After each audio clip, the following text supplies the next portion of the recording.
Assalamualaikum warahmatullahi wabarakatuh. Perkenalkan, nama saya Sabto Wahyu Tirta dari kelas Informatika 23 AB dari mata kuliah Analisis dan Strategi Algoritma. Baik, dalam video kali ini saya akan membahas sebuah materi yang bertemakan yaitu teori kompleksitas algoritma. Pendaluhan algoritma dan kompleksitas. Algoritma adalah sekumpulan instruksi atau langkah-langkah logis yang digunakan untuk menyelesaikan suatu masalah atau melakukan suatu tugas tertentu. Setiap algoritma dapat dianalisis berdasarkan dua faktor utama, yaitu yang pertama kompleksitas waktu atau time complexity, yaitu mengukur berapa lama waktu yang dibutuhkan sebuah algoritma untuk menyelesaikan suatu tugasnya. Yang kedua ada kompleksitas ruang atau space complexity, mengukur jumlah memori yang digunakan oleh algoritma. Mengapa kompleksitas ini sangat penting? Karena saat ukuran data atau input meningkat, efisiensi algoritma dalam hal waktu dan ruang memori menjadi krusial, terutama dalam sistem yang memproses juta atau miliaran data. Baik, yaitu kita akan membahas tentang kompleksitas waktu atau time complexity. Kompleksitas waktu yaitu mengukur seberapa lama waktu yang dibutuhkan oleh sebuah algoritma untuk menyelesaikan tugas berdasarkan ukuran inputnya. Notasi yang umum digunakan untuk menggambarkan kompleksitas waktu adalah Big Null Notation. Notasi Big Null digunakan untuk menyatakan seberapa cepat waktu eksekusi algoritma bertambah seiring dengan bertambahnya ukuran input. Berikut adalah beberapa jenis kompleksitas waktu yang sering ditemui.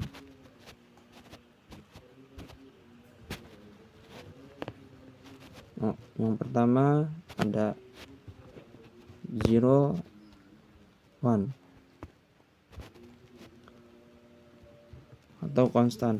Waktu eksekusi tetap sama, tidak peduli seberapa besar ukuran input. Contohnya adalah mengambil elemen dari i pada indeks tertentu. Yang kedua itu ON atau linear. Waktu eksekusi bertambah secara linear seiring bertambahnya ukuran input. Contohnya adalah algoritma linear search yang harus memeriksa setiap elemen dalam array. Yang ketiga itu log n atau logaritmik. Biasanya terjadi pada algoritma yang memotong input menjadi bagian-bagian lebih kecil seperti pada binary search. Yang keempat yaitu ON/2 atau kuadratik.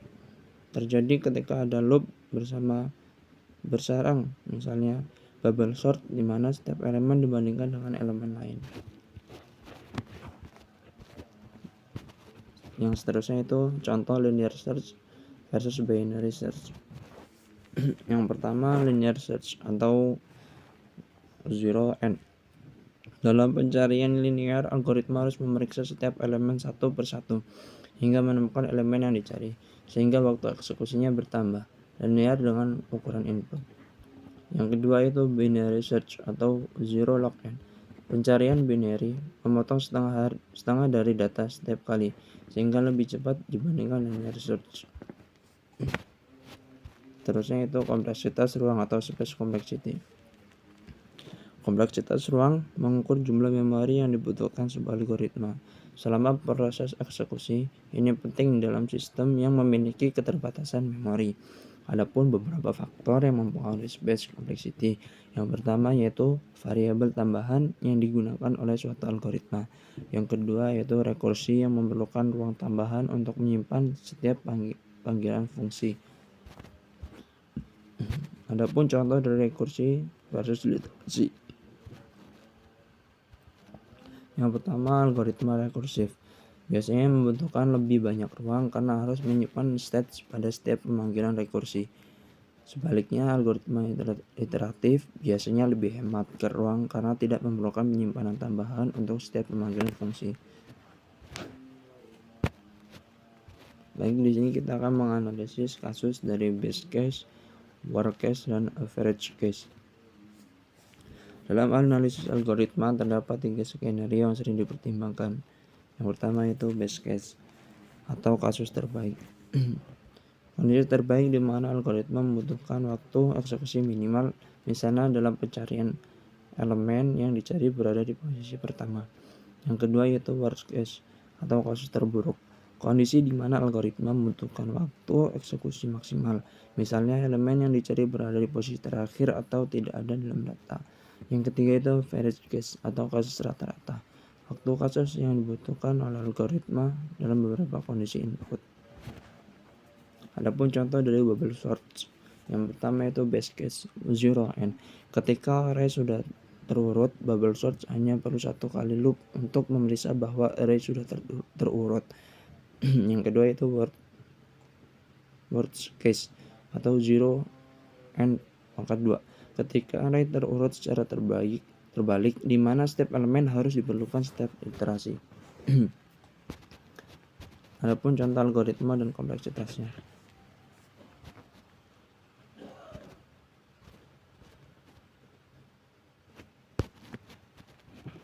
Yang pertama itu bubble sort 0n pangkat 2.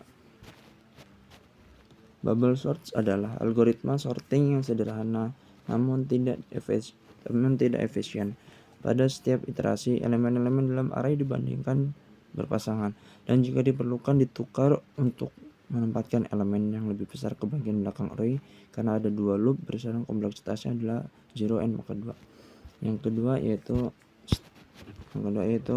merge sort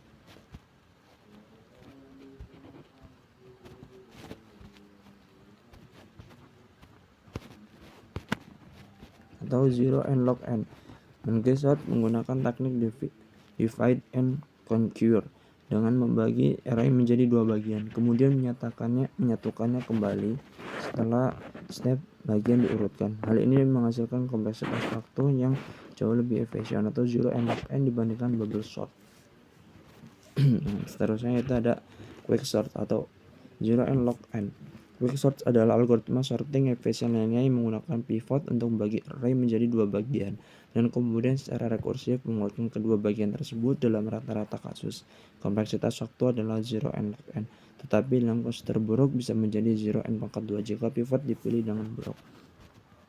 Itu saja kesimpulan dari pembahasan kali ini itu. Memahami kompleksitas algoritma penting untuk menentukan efisien algoritma dalam memproses data besar. Dengan memilih algoritma yang tepat, kita bisa mengoptimalkan waktu dan ruang memori yang digunakan di sistem. Penggunaan notasi Big O membantu kita membandingkan dan menganalisis algoritma secara algoritmik, memberikan gambar bagaimana kinerja algoritma akan berubah seiring pertumbuhan data. Mungkin itu saja video kali ini pembahasan dari saya. Jika ada kurangnya saya mohon maaf. Saya akhiri. Wassalamualaikum warahmatullahi wabarakatuh.